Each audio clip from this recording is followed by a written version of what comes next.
सीताराम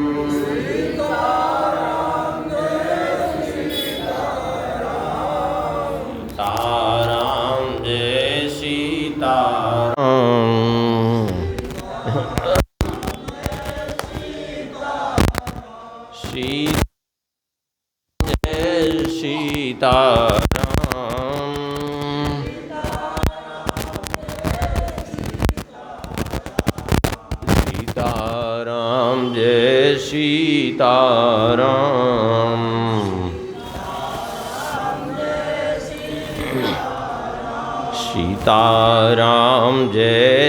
सीताराम। सीताराम जय सीताराम।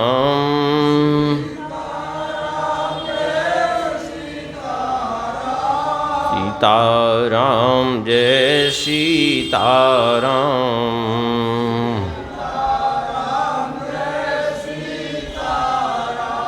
श्री राम जय जय राम।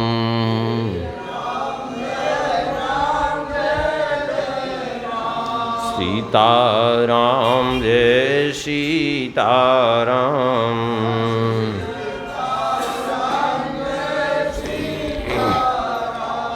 श्री सीतारामचंद्र भगवान की, श्री हनुमान जी महाराज की, श्री गौरी शंकर भगवान की, श्री जानकी वल्लभ लाल की, श्री परम पावन ग्रंथ श्री रामचरितमानस जी की, श्री अयोध्या धाम की, सरयू मैया की, श्री कनक भवन बिहारी बिहारणी जी सरकार की, श्री सिद्ध सदन बिहारी बिहारणी जी सरकार की,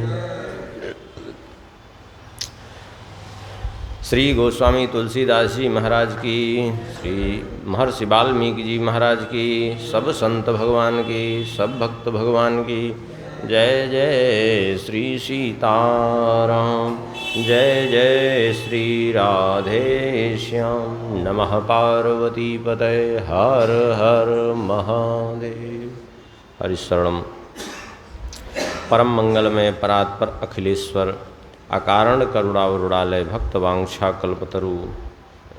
भगवान की महती कृपा करुणा से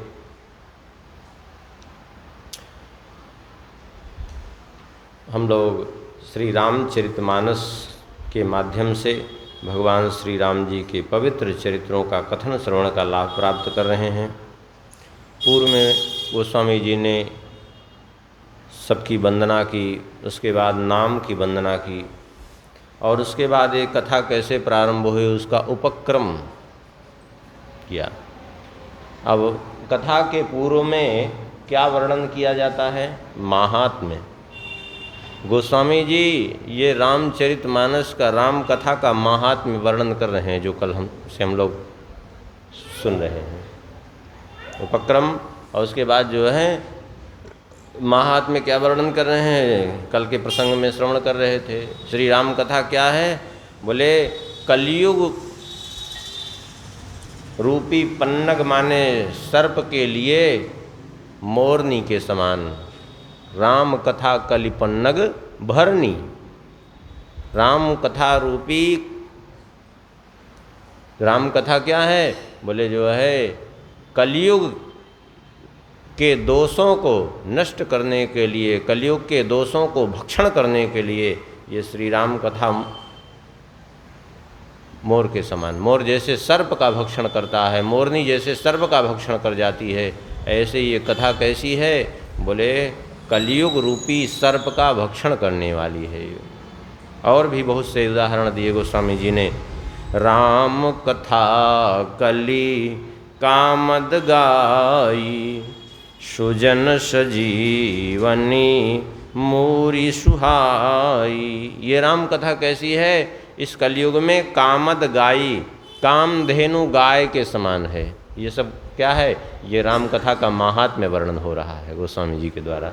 राम कथा तो आगे चालू होगी, जब महर्षि याज्ञवल्क्य जी और भरद्वाज जी का संवाद प्रारंभ होगा तो पहले शिव कथा उन्होंने सुनाई, उसके बाद शंकर जी का संवाद प्रारंभ हुआ तो वहाँ से राम कथा चालू हुई। लेकिन अभी ये महात्म्य गोस्वामी जी स्वयं वर्णन कर रहे हैं, तो कह रहे हैं राम कथा कलि कामद गाई। कलयुग में राम कथा कैसी है? बोले ये समस्त मनोरथों को पूर्ण करने वाली कामधेनु गाय के समान है। कामद माने कामनाओं को देने वाले, कामम ददाति स कामद, कामद अर्थात कामनाओं को, जो कामना मन में उत्पन्न हो उसको जो सहज भाव से प्रदान कर दे, तो ये कामद गाई कामधेनु गैया के समान है। और कैसी है? बोले सज्जनों के लिए ये संजीवनी जड़ी के समान है। सज्जनों के लिए, संतों के लिए संजीवनी जड़ी बूटी के समान है ये। और सोई वसुधा तल कथा सुधा तरंगिनी, इस पृथ्वी पर ये कहाँ तक कहा जाए, इस पृथ्वी पर ये जो है अमृत की नदी के रूप में है। तरंग किस में उठती? नदियों में। लहर किस में होती है? नदियों में, समुद्र में। तो ये कथा क्या है? बोले ये नदी के समान है इस पृथ्वी पर। और कैसी है? बोले भय भंजन भ्रम भेक भुवंगिनी, जन्म मरण रूपी भय का नाश करने वाली है ये कथा। और भ्रम भेक भुवंगिनी, भ्रम रूपी मेढकों का भक्षण करने के लिए यह कथा सर्पिणी के समान है। जैसे सर्प सर्पिणी क्या करते हैं? मेढक को पकड़ लेते हैं, उसका भक्षण कर जाते हैं। ऐसे ही ये कथा कैसी है? बोले भ्रम रूपी सर्पों का भक्षण करने वाली है ये कथा। और कैसी है? बोले असुर से न सम नरक निकंदिनी, साधु विबुध कुलहित गिरिनंदिनी। ये श्री राम जी की कथा कैसी है? बोले ऐसी है, समझ लीजिए, असुर सेन सम नरक निकंदिनी, ये नरकों का निकंदन नाश करने वाली है, नरक का विनाश करने वाली है ये। और साधु विबुध हित कुल हित गिरिनंदिनी कहते हैं। और साधु रूपी देवताओं का हित करने के लिए कैसी हैं? गिरिनंदिनी अर्थात गिरिजा पार्वती जी के समान हैं। जैसे संत जन जो है जब और देवता भाग करके जब त्रस्त हो गए महिषासुर से या शुंभ निशुंभ आदि से, तो गए तो भगवती पार्वती जी ने प्रसन्न होकर के सबकी विनय स्वीकार कर ली और जा कर के सबका विनाश कर दिया। ऐसे ही ये राम कथा कैसी है? बोले साधु रूप देवों के लिए ये जो है हित करने वाली पार्वती जी के समान हैं। और संत समाज पयोधि रमासी, विश्व भार भर अचल क्षमासी। संत समाज पयोधि रमासी, संत समाज रूपी क्षीर समुद्र के लिए लक्ष्मी जी के समान है। अर्थात जैसे क्षीर समुद्र का मंथन हुआ क्षीर सागर का, तो लक्ष्मी जी प्रकट हुई। ऐसे संत समाज में क्या होता है? चर्चा के माध्यम से ये राम कथा का प्रादुर्भाव होता है। समुद्र मंथन का उद्देश्य क्या था? समुद्र मंथन का उद्देश्य केवल दो ही था। एक लक्ष्मी जी को समुद्र से निकालना था और दूसरी बात ये थी कि अमृत निकालना था। बाकी तो कुछ नहीं, क्योंकि लक्ष्मी जी दुर्वासा जी के श्राप के कारण समुद्र में प्रविष्ट हो गई थी। जब देवराज इंद्र को जो है श्राप दिया दुर्वासा जी ने, तो दुर्वासा जी ने यही श्राप दिया था कि अरे देवराज, तुम अपने जिस राजलक्ष्मी के मद से अंधे हो रहे हो, जाओ तुम राजलक्ष्मी से च्युत हो जाओ और वह लक्ष्मी समुद्र में प्रविष्ट हो जाए। तो समुद्र में चली गई लक्ष्मी जी। समुद्र मंथन किया तो लक्ष्मी जी फिर से बाहर आ गई। तो लक्ष्मी जी के समुद्र में प्रविष्ट होते ही दुर्वासा जी के श्राप के कारण कल्प वृक्ष समुद्र में चला गया। ऐरावत ने पैरों तले रौंद डाला था माला को, वो भी समुद्र में प्रविष्ट हो गया। उच्चैःश्रवा भी समुद्र में प्रविष्ट हो गया, सब समुद्र में चले गए। लेकिन लक्ष्मी जी के निकलने से सब बाहर आ गए। तो ऐसे ही ये राम कथा कैसी है? बोले राम कथा संत समाज में, संत समाज रूपी क्षीर सागर के लिए लक्ष्मी जी के समान है ये। और विश्व भार भर अचल क्षमासी, संपूर्ण विश्व का भार उठाने में पृथ्वी के समान है। जैसे पृथ्वी देवी संपूर्ण विश्व का भार अपने ऊपर वहन करती हैं, कोई समस्या नहीं, ऐसे ये कथा जो है संपूर्ण विश्व का कल्याण करने में सक्षम है। ऐसा नहीं कि कुछ सीमित, जैसे पृथ्वी इतने जीव जंतु हैं लेकिन सबको पृथ्वी देवी धारण किए हुए हैं, उनको कोई समस्या नहीं, धारण किए हुए हैं सबको। ऐसे ही सबका कल्याण करने में कथा ये समर्थ है। और कैसी हैं? बोले जम गन मुँह मसी जग जमुनासी, जीवन मुकुति है तु जनु कासी, राम ही प्रिय पावनी तुलसी सी, तुलसीदास हित ही हुलसी सी। जमगन मुँह मसी जग जमुनासी, यमदूतों के मुंह पर कालिख पोतने के लिए यमुना जी के समान है। क्यों? बोले क्योंकि यमुना जी का आश्रय लेने वाला कभी यमदूतों के चक्कर में नहीं पड़ता। अभी यमदूतिया आई थी ना, यमदूतिया, यमराज जो है, यमराज और यमुना बहन भाई हैं, सूर्यदेव के पुत्र हैं। सूर्यदेव की पत्नी विश्वकर्मा जी की पुत्री हैं संज्ञा, उनसे 3 संतानें हुई, यमराज, यमुना और वैवस्वत मनु, ये 3 संतानें हुई। सूर्यदेव की पत्नी जो संज्ञा थी वो सहन नहीं कर पा रही थी सूर्यदेव का ताप, बड़ी दुखी थी। कई बार अपने पिता विश्वकर्मा जी से कहा कि कुछ आप उपाय कर दीजिए कि इनका ताप कम हो जाए, लेकिन विश्वकर्मा जी को इंद्र ने इतना काम दे दिया था कि वो जा ही नहीं पाए। जब नहीं जा पाए तो जो है एक दिन संज्ञा ने देखा कि उनकी छाया दिखाई पड़ रही थी संज्ञा की, तो उसी छाया को अपने रूप में जीवंत कर दिया और छाया को छोड़ करके ये कह करके कि तुम जो है हमारे पतिदेव के समीप रहो, इनको इस रहस्य का भेद न होने पावे कि मैं नहीं हूँ तुम हो, और चली गई। इतना संतप्त हो गई थी उस सूर्यदेव के ताप से कि हिमालय में जाकर के अपने को शीतलता पाने के लिए और सूर्यदेव का ताप सहन कर सके इसलिए कठोर तप में लग गई। लेकिन अब स्त्री के लिए ऐसे जाके कठोर तप करना कहीं उचित तो नहीं है, नियम ही नहीं है। तब अकेले तब उन्होंने एक अश्विनी का रूप धारण कर लिया, अर्थात एक घोड़ी का रूप धारण करके वहाँ तप करना प्रारंभ किया। छाया के भी 3 संतानें हो गई। शनिदेव, तप्ती नाम की एक कन्या और सावर्णी नाम के मनु। एक दिन सूर्यदेव अपने भवन में पधारे तो देखा यमराज और यमुना ये दोनों जो है अपनी माता संज्ञा छाया से लड़ रहे थे, और वाद विवाद इतना बढ़ गया कि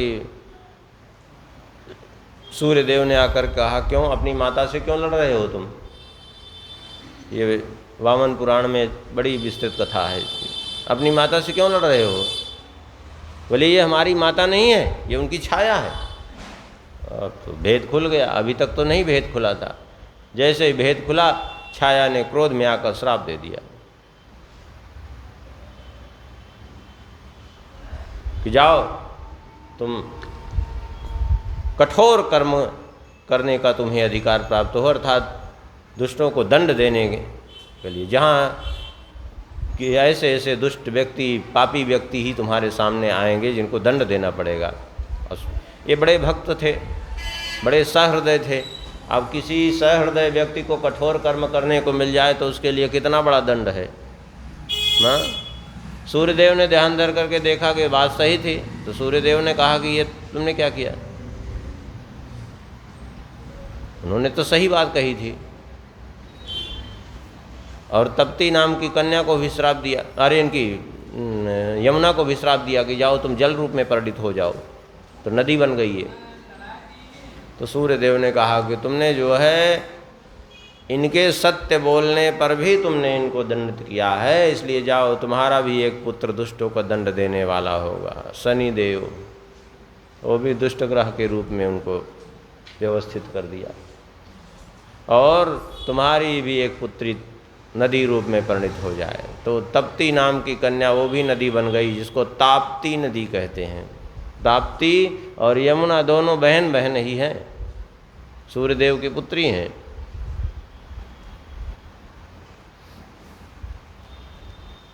तो अब कहेंगे यमुना जी का यहाँ जो वर्णन किया गया कि जमगन मुहमसी जग जमुनासी, यमगणों को जो है मुँह में कालिख लगाने के लिए यमुना जी के समान। ये क्यों कह रहे हैं? बोले इसलिए कि यमुना जी का जो आश्रय ले लें वो यमदूत उनको कभी उनकी ओर देखते नहीं। क्यों? क्योंकि यमुना जी को यमराज ने वचन दिया है। ये अभी चर्चा आई थी, यही यम द्वितीया जिसको कहते हैं। यम द्वितीया के दिन जो है यमराज आए मथुरापुरी में यमुना जी के तट पर। यमुना जी ने बड़ा स्वागत सत्कार किया, वहीं से भैया दूज का प्रारंभ हो गया। स्वागत सत्कार किया और पूजन हुआ, भोजन कराया अपने हाथ से। यमराज ने कहा कि बहन कुछ मांग लीजिए, क्या चाहिए? बोले जो हमारे एक काम करिए आप कि सभी जीवों को नरक से मुक्त कर दीजिए। यमुना जी ने कहा। बोले बहन ऐसी चीज़ तुमने मांगी कि जो है हम दे ही नहीं सकते, क्योंकि ये हमारे अधिकार की चीज़ नहीं है, भगवान की आज्ञा से हम उसमें लगे हुए हैं। बोले ठीक है, तो ऐसा करिए कि जो है कुछ तो करिए, कितना आप दे सकते हैं? बोले यमराज ने कहा ठीक है, जो आज कार्तिक शुक्ल पक्ष द्वितीया है, जिस ये यम द्वितीया के नाम से, भैया दूज के नाम से विख्यात होगी, इस दिन जो भी यमुना जी स्नान कर लेंगे उनको कभी यमदूत जो है नहीं कष्ट पहुंचाएंगे, उनको यमदूत कभी हमारे लोक में, नरक लोक में नहीं जाएंगे वे। तो इसलिए कहते हैं जमगन मुँह मसी जग यमुनासी, यमगणों के मुख में काली पोतने के लिए यमुना जी के समान हैं, क्योंकि यमुना जी में स्नान कर ले उस दिन तब कोई जो है नरक लोक नहीं जाता। यहाँ भी एक स्थान है अयोध्या में भी जिसको जमथरा कहते हैं, उसका नाम वैसे यमस्थला है। हाँ, यम द्वितीया के दिन वहाँ भी बड़ी भीड़ होती है, लोग स्नान करने के लिए जाते हैं यमस्थला में, क्योंकि यमराज उस दिन आते हैं यहाँ। इसकी भी कथा रुद्रयामल ग्रंथ में और स्कंद पुराण में वर्णन है कि जो है एक बार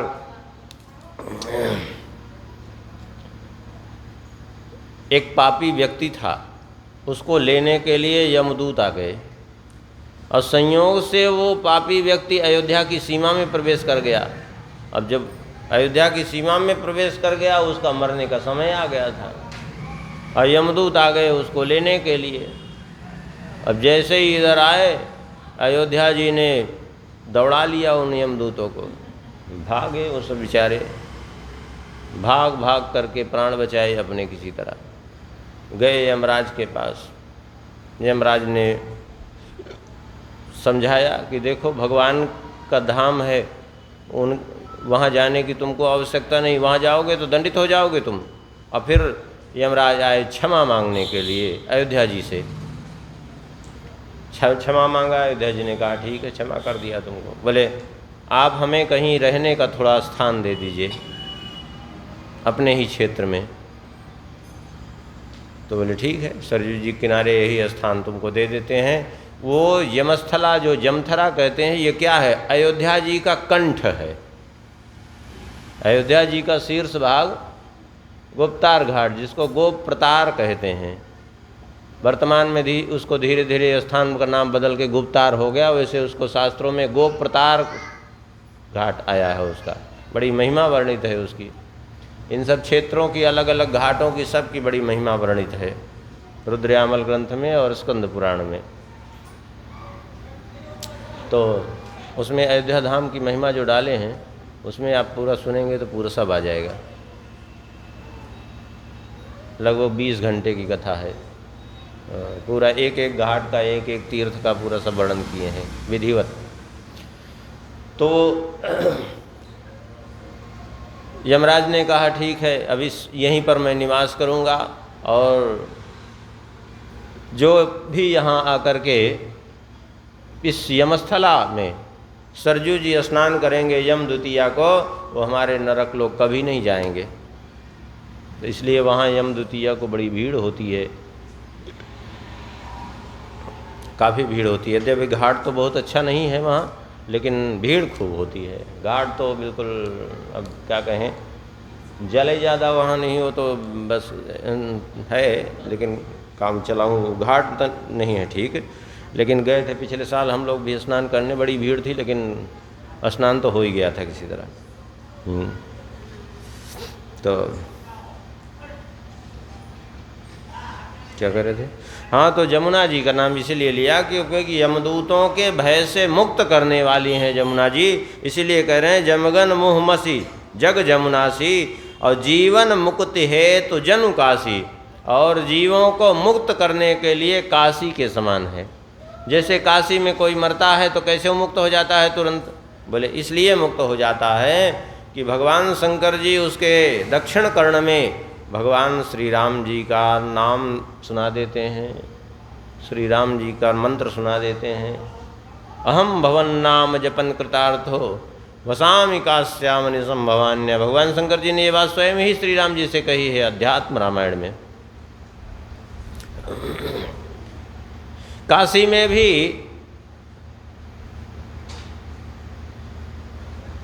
अलग अलग क्षेत्र हैं। वैसे तो 3 क्षेत्र हैं, मुख्य रूप से 2 हैं, उनमें 3 समझिए। जिनमें केदार खंड जो क्षेत्र है, केदार खंड में मरते ही सद्यः मुक्ति होती है। और काशी खंड में यदि किसी की मृत्यु होती है, उसके संस्कार शेष रहते हैं, और तो उसको भैरवी यातना दी जाती है, और उस भैरवी यातना से उसके संस्कार को भस्म करते हैं। उसके बाद फिर उसकी मुक्ति होती है। ये उसका वहाँ का प्रभाव है। ये जो 80 घाट, हरिश्चंद्र घाट आदि का क्षेत्र है, ये केदार खंड के अंतर्गत आता है, समझ लीजिए। और राम ही प्रिय पावनी तुलसी सी, तुलसीदास हित ही हुलसी सी। श्री राम जी के को कैसे प्रिय है ये कथा? बोले पावन तुलसी सी, पवित्र तुलसी के समान प्रिय है। जैसे तुलसी जी भगवान को प्रिय हैं, और तुलसी जी कितनी प्रिय हैं, ऐसी प्रिय हैं तुलसी जी की बिना तुलसी के भगवान कुछ भी स्वीकार नहीं करते। 56 भोग 3600 व्यंजन, बिन तुलसी प्रभु एक न मानी। तुलसी जी के समान प्रिय हैं है ये कथा। और तुलसीदास हित ही हुलसी सी, और कहते हैं मुझ तुलसीदास के लिए तो ये माता के समान हित करने वाली है, तुलसी के समान। आप कहते हैं माता ने तो बचपन में ही त्याग दिया था इनका। बोले माता ने त्याग दिया, विवस्था बस त्याग दिया। माता अपने बच्चे को तो त्यागती नहीं। माता ने सुन लिया लोगों से कि यहाँ लोग चर्चा कर रहे हैं कि ये बच्चा अभुक्त मूल नक्षत्र में पैदा हुआ है, माता हुलसी ने सुना कि ये लोग आपस में गांव में चर्चा कर रहे हैं कि अभुक्त मूल नक्षत्र में पैदा हुआ है, ये बालक जो है अशुभ है, और ऐसे पूरे गांव में चर्चा हो रही है और लोग तरह तरह की आकर के सलाह देने लगे आत्माराम दुबे जी को, इनके पिताजी को, कि एक काम करिए कि बालक को एक पेटिका में रख करके प्रवाहित कर दीजिए जमुना जी में, जिसके भाग्य में होगा वो ले अपना मिल जाएगा, पालन पोषण करेगा। माता हुलसी ने जब ये बात सुन ली तो चुनिया नाम की जो दासी थी उसको बुलाया और अपने सारे आभूषण उसको दे दिए और कहा, ये भरण पोषण के लिए मैं तुम्हें दे रही हूँ, अब तुम्हें यहाँ हमारे यहाँ कुछ करने की ज़रूरत नहीं है, मेरे अब जीवन का अब ठिकाना ख़त्म हो गया, अब मैं जो है जीवित नहीं रह पाऊँगी, तुम इस बालक को ले जाओ, किसी तरह इस बालक की रक्षा हो जाए। तो इनकी रक्षा करने के लिए उस चुनिया दासी को अपने सारे आभूषण जितने थे उसको दे करके विदा कर दिया और वो चुनिया लेकर के तीसरे ही दिन, जिस दिन जन्म हुआ था, और चुनिया लेकर के वहाँ से रात में निकल गई है और उसी रात को हुलसी जी ने अपने प्राण त्याग दिए हैं। तो इसलिए कह रहे हैं माता हुलसी के समान मुझे मेरा हित करने वाली है। और शिव प्रिय में कल शैल सुतासी, सकल सिद्धि सुख संपत्ति राशि, सदगुण सुरगन अम्ब अदिति सी, रघुवर भगति प्रेम परमिति सी। शिव प्रिय में कल शैल सुतासी, और ये कथा शिव जी को कैसे प्रिय है? बोले मेकल सुता अर्थात नर्मदा जी के समान, क्योंकि मैकल पर्वत से ही नर्मदा जी का उद्गम स्थल है।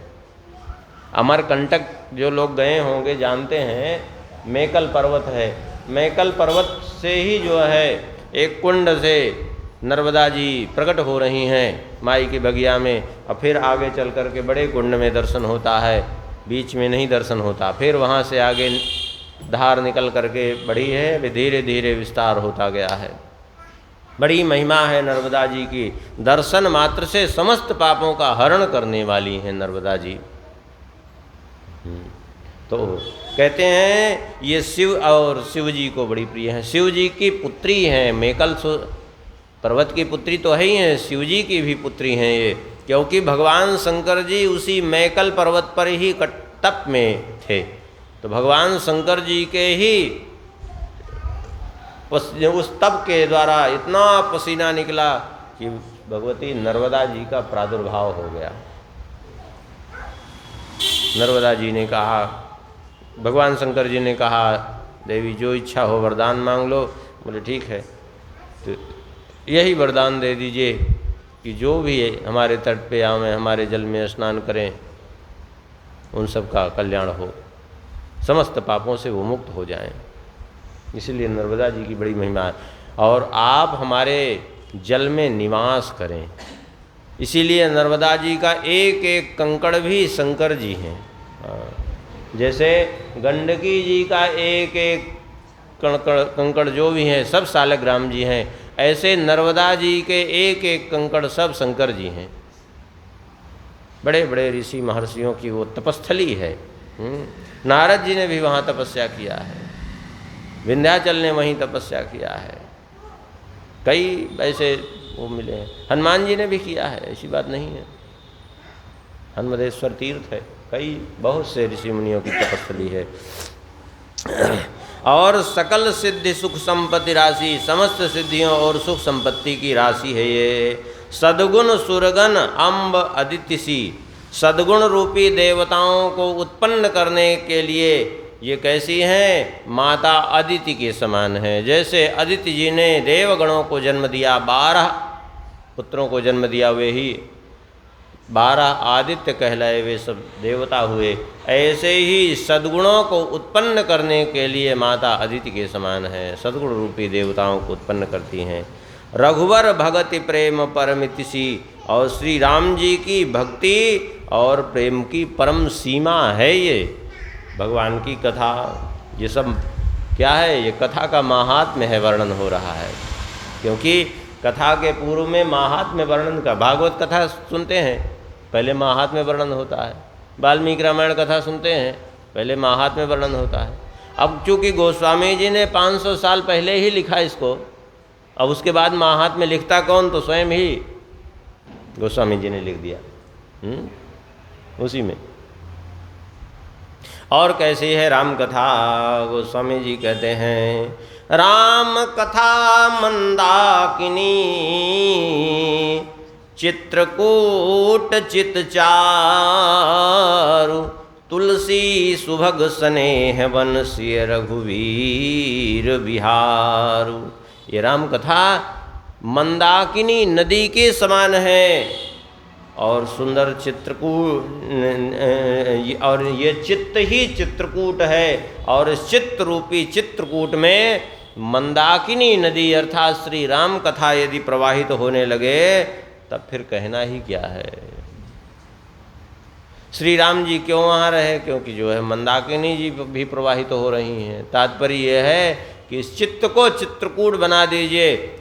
चित्त चित्रकूट कब बनेगा? बोले चित्त चित्रकूट तब बनेगा। श्री महर्षि वाल्मीकि जी कहते हैं, चित्रकूट पर्वत को देखने मात्र से न पापम कुरुते मनः, मन में पाप का उदय नहीं होता। चित्रकूट की भी बड़ी महिमा शास्त्रों में वर्णन की गई है। चित्रकूट समम तीर्थम नास्ति ब्रह्मांड गोलके। बड़ी महिमा है, भगवान की विहार स्थली है, नित्य निवास है चित्रकूट। महर्षि वाल्मीकि जी ने भी कहा चित्रकूट जो है क्या है? बोले चित्रकूटालयम वंदे इंदिरानंद मंदिरम। श्री सीता जी का आनंद मंदिर है। जितना सीता जी को सुख चित्रकूट में मिला उतना न तो मिथिला में ना अयोध्या में। मिथिला में क्यों नहीं मिला? मिथिला में तो माता पिता के यहाँ थी। बोले माता पिता के तो यहाँ थी, लेकिन प्रत्यक्ष में राम जी का वियोग तो था।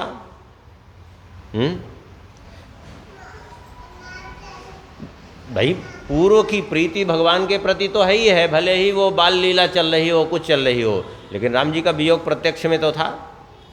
और अयोध्या में, बोले अयोध्या में सेवा करने वाले बहुत रहे, उतना सेवा का अवसर नहीं मिल पाता था। यद्यपि सेवक गृह सेवक सेवकनी विपुल बार सेवा विधिगुनी, और राम जी भी सवेरे अपना नित्य कर्म करके पिताजी से आज्ञा लेकर के अयोध्या वासियों की देख रेख करने जाते कि किसी को कोई कष्ट न हो, उतना अवसर नहीं मिल पाता था। लेकिन चित्रकूट में तो श्री जानकी जी को बड़ी सेवा का अवसर मिला श्री राम जी की। इसीलिए जो है चित्रकूट में जो सुख मिला वो कहीं नहीं मिला। लक्ष्मण जी को भी देखिए, श्री सुमित्रा जी ने क्या कहा कि हमें ऐसा प्रतीत होता है तुम्हारे भाग राम बन जाएं, तुम्हारे भाग्य से राम जी वन में जा रहे हैं। क्यों? बोले यहाँ तुम्हें उतना अवसर नहीं मिला सेवा का, वन में तो तुम्हें अवसर ही अवसर है सेवा का।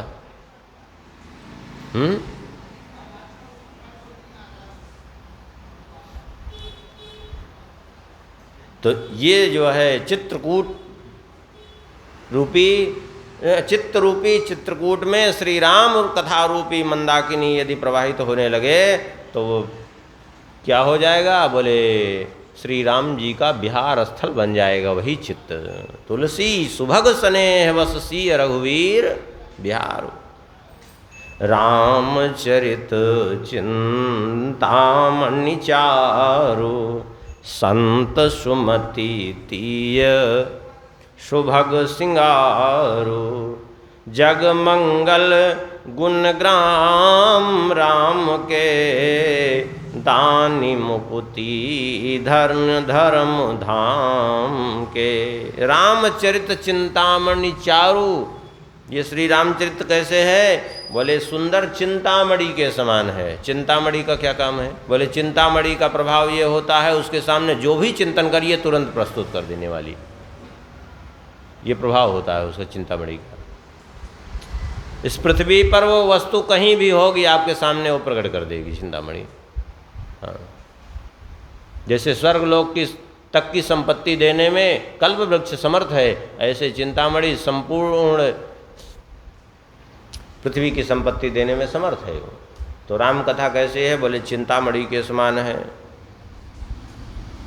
और संत सुभ सुमति तीय सुभग श्रृंगारु, और संत रूपी और संत की सद्बुद्धि रूपी स्त्री का श्रृंगार है रामचरितमानस। तात्पर्य क्या है? तात्पर्य यह है कि स्त्री का श्रृंगार है तब तो वो सौभाग्यवती है, और उसके ऊपर श्रृंगार न हो तो वो विधवा के समान है, विधवा के समान है। ऐसे ही यदि जीवन में कथा नहीं है तो संत किस बात का? संत का मतलब जीवन में जिसके भगवान की कथा न हो वो संत नहीं, क्योंकि वो भी विधवा स्त्री के समान है। उसका सारा वेश जो है बनाना सब व्यर्थ हो गया। सही बात यही है, इनते लगन नहीं तो बिरथा दंड कमंडल करुआ। अगर इनसे लगन नहीं लगी, इनसे प्रेम नहीं हुआ भगवान से, तो सब व्यर्थ हो गया। खूब दंड कमंडल धारण करके रखिए, खूब जो है बढ़िया गेरुआ वस्त्र धारण करके रखिए, चाहे सब कुछ, चाहे खूब बढ़िया ऐसे रहिए जैसे शंकराचार्य जी ने कहा, तरुतल वासः करतल भिक्षा। हाँ, हाथ में ही भिक्षा ले लीजिए, करपात्री बन जाइए और जो है पेड़ पर ही निवास करिए, सब करिए, लेकिन यदि जो है भगवान से प्रीति नहीं है तो सब व्यर्थ है, किसी काम का नहीं। ये केवल बेस थोड़े ही कल्याण करेगा, नहीं, बेस इसलिए केवल नहीं कल्याण करेगा। मन एव मनुष्याणाम कारणम बंध मोक्ष, ये बात समझिए स्पष्ट रूप से। मन ही मनुष्य के बंधन मोक्ष का कारण है, ये शरीर भी बंधन मोक्ष का कारण नहीं है। यदि शरीर बंधन मोक्ष का कारण होता तो शरीर छूटते ही जीव मुक्त हो जाता। अब जरा विचार करिए, जब शरीर बंधन मोक्ष का कारण नहीं है तो शरीर के ऊपर पहना हुआ कपड़ा कैसे बंधन मोक्ष का कारण हो सकता है? हाँ? बंधन मोक्ष का कारण कब है? बोले मन। और मन कब लगेगा? बोले मन तो भगवान की कथा में जब रम जाए तब भगवान में लगेगा ना, और नहीं तो काहे बात कर, कोई मतलब नहीं निकला। फिर केवल झूठे त्याग से कुछ नहीं होगा। अब वो झूठा त्याग जब होने लगता है, जब भगवान की कथा से विमुख हो जाता है जीव, तो फिर क्या दशा होती है? बोले हम तो त्याग दिए, त्यागी बन गए। बोले क्या त्यागे? बोले संसार त्यागे। तो दूसरे ने कहा कि अरे तुमने संसार को त्यागा तो क्या त्यागा, हम तो भगवानों को त्याग दिए। हाँ लो, क्या मतलब निकला भगवानों के त्याग? जिसके लिए जो त्यागना था वो नहीं छोड़े, जो नहीं त्यागना था वही त्याग दिए, भगवान को त्याग दिए। क्या मतलब निकला? कोई मतलब नहीं निकला। इसलिए जो है ये संत रूपी सद्बुद्धि के लिए, संत की सुबुद्धि रूपी स्त्री के लिए ये श्रृंगार के समान है। और जग मंगल गुण ग्राम राम के दान मुकुट धन धर्म धाम के, और श्री राम जी के गुण समूह कैसे हैं? बोले जगत का कल्याण करने वाले हैं। और धन मुक्ति मुकुति धन धनम धाम के, मुक्ति धन धर्म और परम धाम, ये सब कुछ देने वाले हैं। अर्थात इन सब का दान करने वाली है ये कथा। और कैसी है ये कथा? बोले सद्गुरु ज्ञान विराग जोग के, विबुध वैद भव भीम रोग के, जननी जनक श्री राम प्रेम के, बीज सकल व्रत धर्म नेम के। ये जो है ज्ञान वैराग्य और योग, ज्ञान वैराग्य और योग के लिए ये सद्गुरु के समान है ये कथा। कहीं आपको मान लीजिए आपको शिक्षा नहीं मिल पा रही है, किसी सुयोग्य गुरु का आश्रय नहीं मिला है, आप रामचरितमानस का आश्रय ले लीजिए, आप विनय पत्रिका का आश्रय ले लीजिए। विनय पत्रिका की रचना ही गोस्वामी जी ने क्यों की? इसीलिए किया क्योंकि जो है भगवान शंकर जी ने कहा ना पार्वती जी से कि हे पार्वती जी, कलयुग में जो है शिष्य का संताप हरण करने वाले गुरु बड़े दुर्लभ होंगे।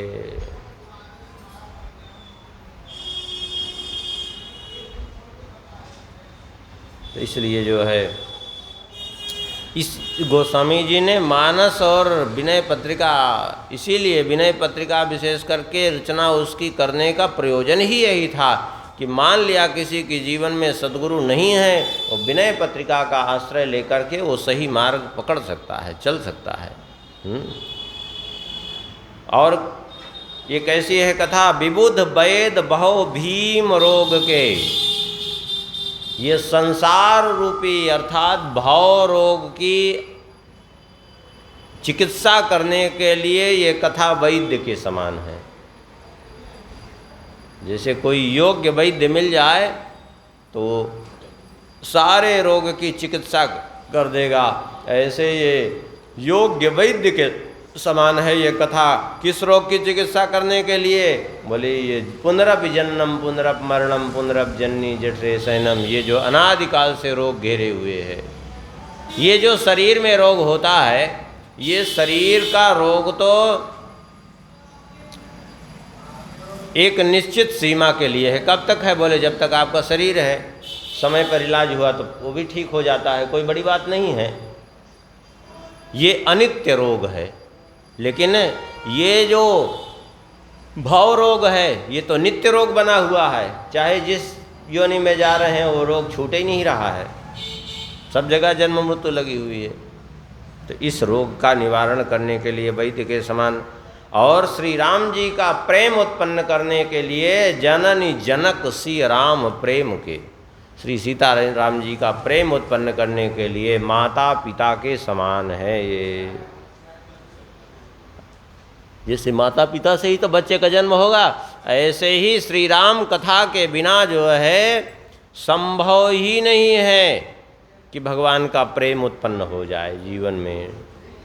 और बीज सकल व्रत धर्म नेम के, और ये संपूर्ण व्रत धर्म नियम का बीज है। यही बात हनुमान नाटक में गोस्वामी श्री हनुमान जी महाराज कहते हैं, बीजम धर्मद्रुमस्य प्रभुत भवताम भूतये राम नाम। धर्म का बीज है ये, इसलिए जो है।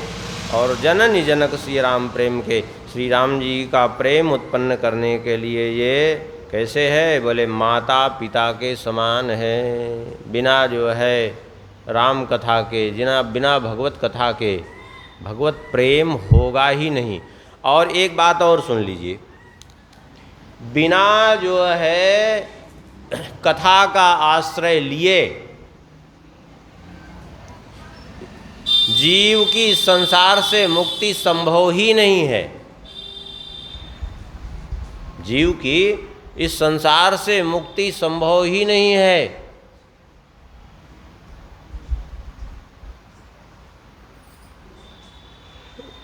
स्कंद पुराण में वर्णन आया है भगवान की दो प्रकार की लीलाओं का।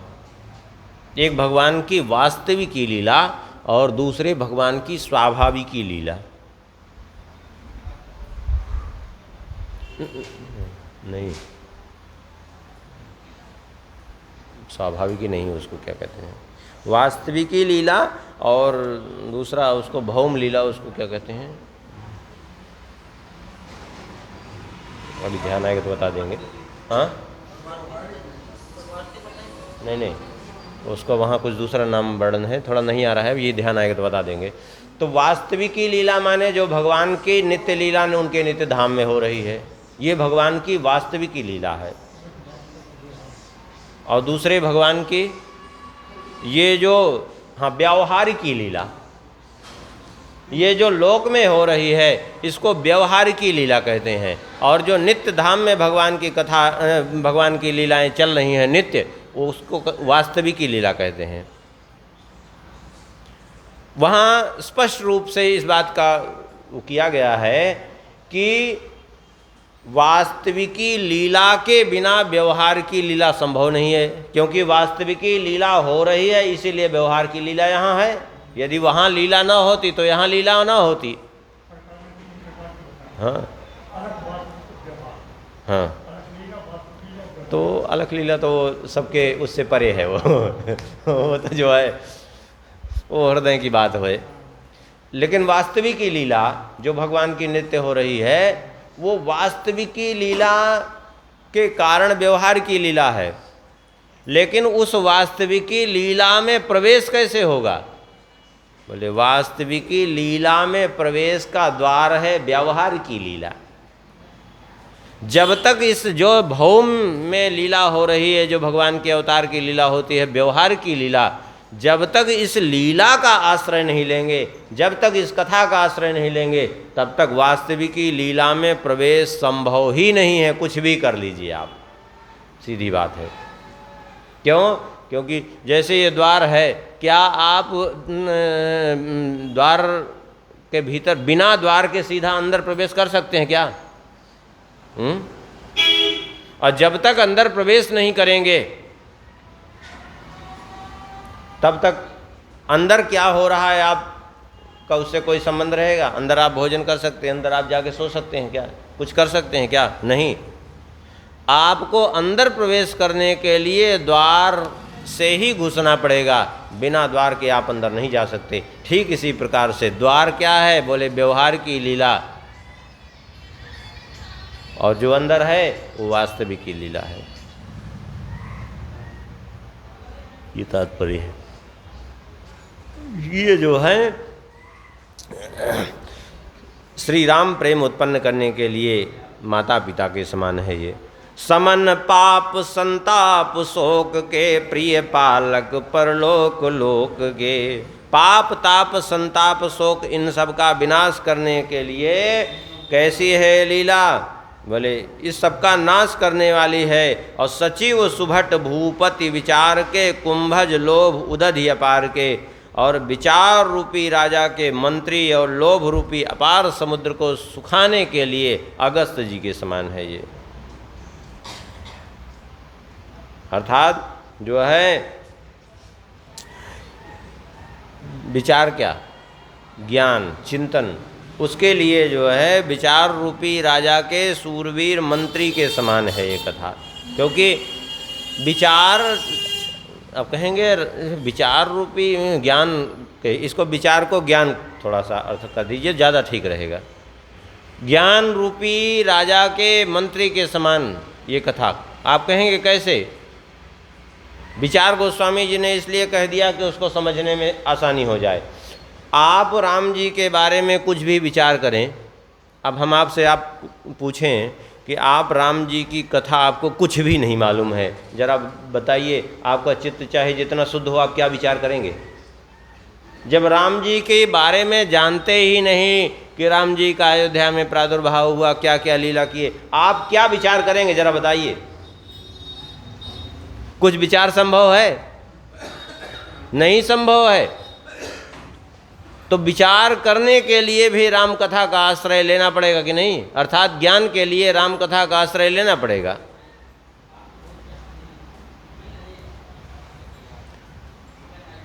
वो ज्ञान वो एक अलग विषय है।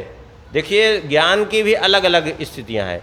वो निर्विशेष ब्रह्म का ज्ञान जो दिव्य ज्योति का ध्यान करते हैं वो एक अलग विषय है। लेकिन जहाँ सविशेष जो है ब्रह्म की चर्चा हो रही है, उस सविशेष ब्रह्म का ज्ञान प्राप्त करने के लिए बिना कथा का आश्रय लिए आप नहीं प्राप्त कर सकते। भाई निर्विशेष में वहाँ तो केवल दिव्य ज्योति का ध्यान करना है, लेकिन सविशेष ब्रह्म का ज्ञान प्राप्त करने के लिए तो उसकी लीलाओं को सुनना पड़ेगा, जानना पड़ेगा कि नहीं, अध्ययन करना पड़ेगा कि नहीं। उसके बिना संभव ही नहीं है। बहुत लोग झूठे ज्ञान भगाते हैं। अब एक बात समझ लीजिए, ज्ञान का प्रादुर्भाव कहाँ से हुआ? भक्ति महारानी के पुत्र हैं दोनों, ज्ञान और वैराग्य। और जिसके जीवन में भक्ति नहीं तो ज्ञान वैराग्य कहाँ से आएंगे? बिना माता के पुत्र का जन्म होगा क्या? कभी नहीं होगा। वो झूठे बघारने से थोड़ी होगा। बिना भक्ति के जो है, बिना माँ के बच्चे का जन्म होता है क्या? कभी नहीं होता है। और कहते हैं लोभ रूपी समुद्र को सुखाने के लिए अगस्त जी के समान, अर्थात लोभ का नाश करने वाली कथा। बस यही जब सुनेंगे कि अयोध्या जैसा राज्य भी दोनों भाइयों ने क्या किया, उसको गेंद जैसा बना करके वो उसकी ओर फेंक रहे हैं, वो उसकी ओर फेंक रहे हैं, ठोकर मार दिया। भरद्वाज जी ने इतनी व्यवस्था की, संपत्ति चकई भरत चक मुनि आयस खिलवार। उस संपत्ति में रह करके भी भरत जी कैसे रहे, बोले जैसे चकई चकवा को अगर एक पिंजरे में रात्रि में बंद कर दिया जाए ना, तो भी क्या करेंगे वो, तब भी उनका वियोग नहीं दूर होता। एक पिंजरे में भी चकई चकवा को बंद कर दीजिए तो एक इधर मुंह घुमा लेगी, दूसरे उधर, चकई चकवा के वियोग में, चकवा चकई के वियोग में चिल्लाता रहेगा रात्रि भर। उसी पिंजरे में रह करके भी एक नहीं हो पाते रात्रि में यह विचित्रता उनकी। तो ऐसे ही भरत जी उस संपत्ति में भी वो चकई चकवा के समान रहे,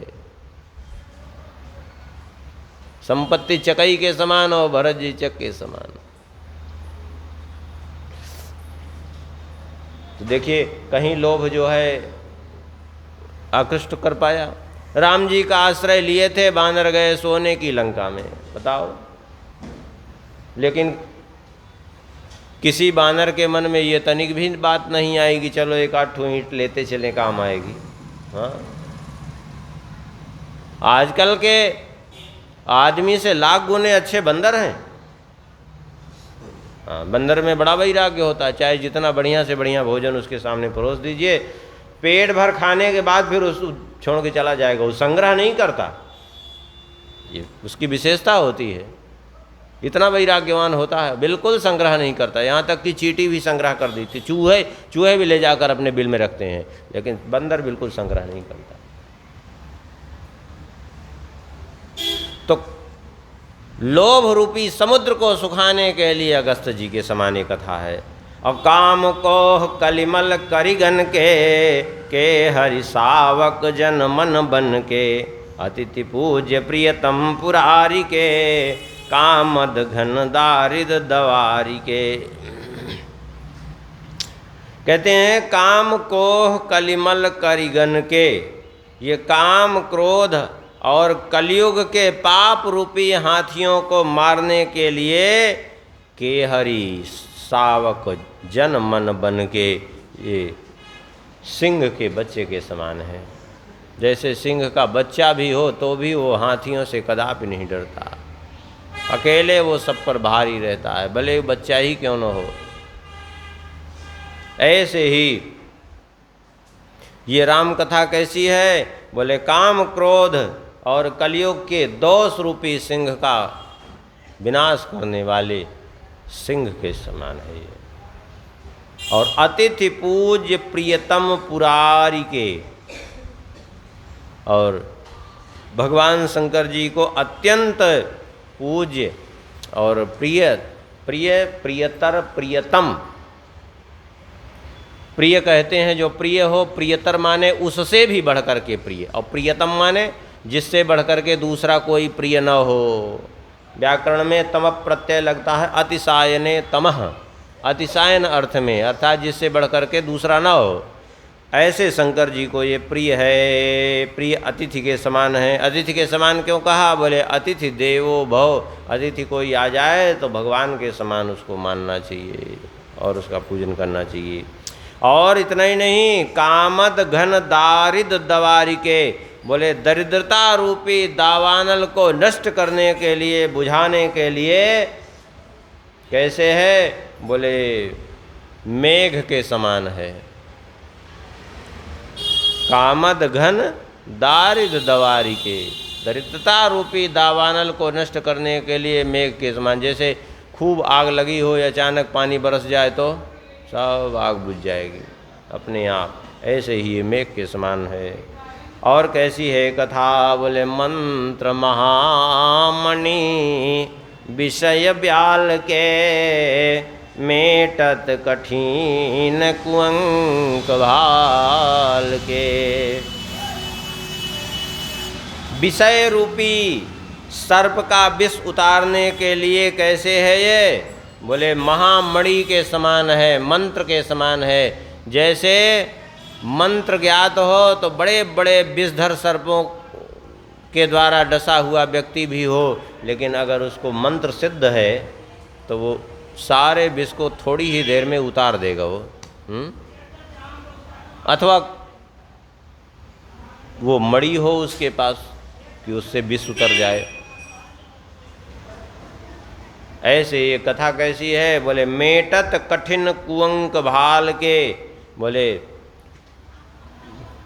भाल पर लिखे हुए कुअंक माने अशुभ प्रारब्ध का भी विनाश करने वाले है। अशुभ जैसे मान लीजिए भाग्य में कोई ऐसा जो है अनुचित लिखा हुआ है, उसको भी मिटाने में सक्षम है ये। अवहरण मोह तम दिन कर कर से, सेवक सालिपाल जलधर से।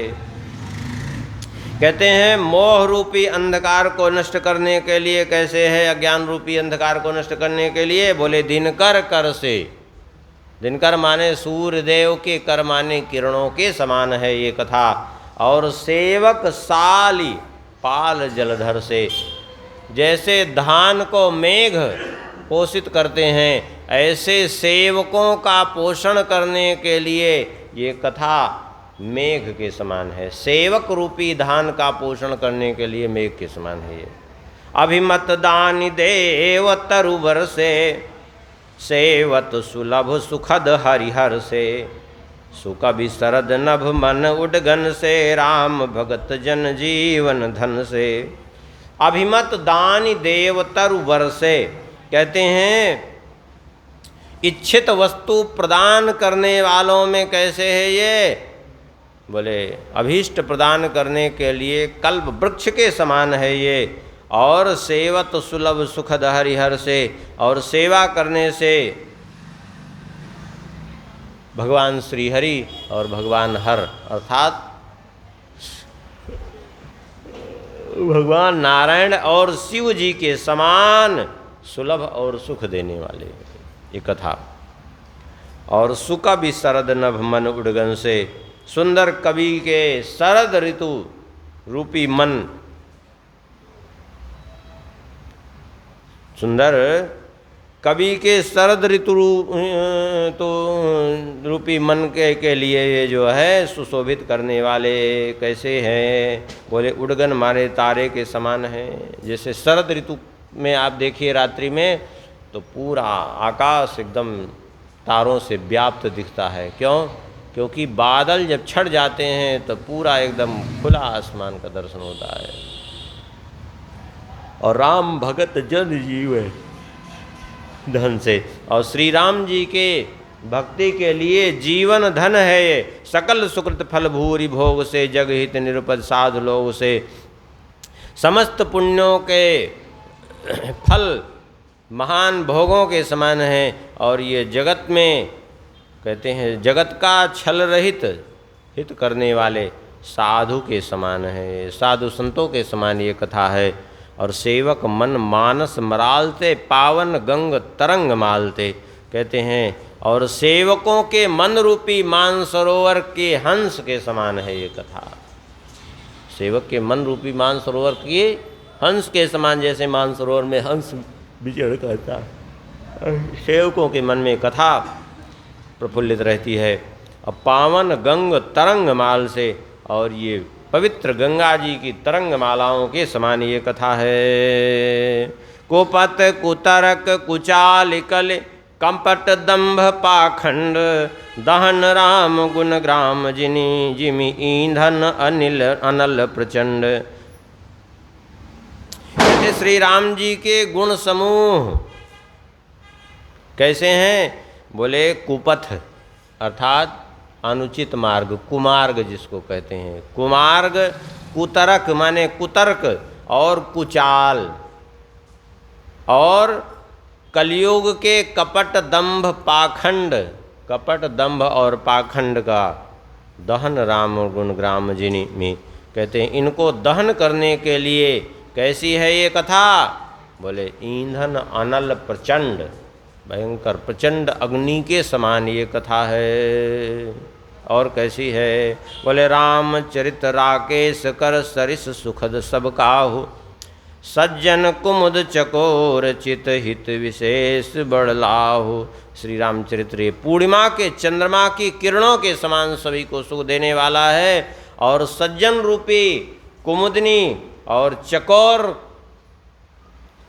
के चित्त के लिए विशेष लाभदायक है। चकोर माने जो भक्त राम कथा पान करने के लिए चकोर बने हुए हैं। जैसे चंद्रमा को देख करके चकोर अपनी सुध बुध खो बैठता है, दिन रात देखता रहता है जब तक चंद्रमा दिखाई पड़े, ऐसे ही ये चकोर के समान जो भक्त हैं उनके लिए अत्यंत हितकारी और महान लाभदायक है ये कथा। यहाँ इस प्रकार से गोस्वामी जी ने क्या किया, ये इस कथा का माहात्म्य वर्णन किया। अब इसके बाद जो है आगे क्या हुआ वो हम लोग कल के प्रसंग में श्रवण करेंगे।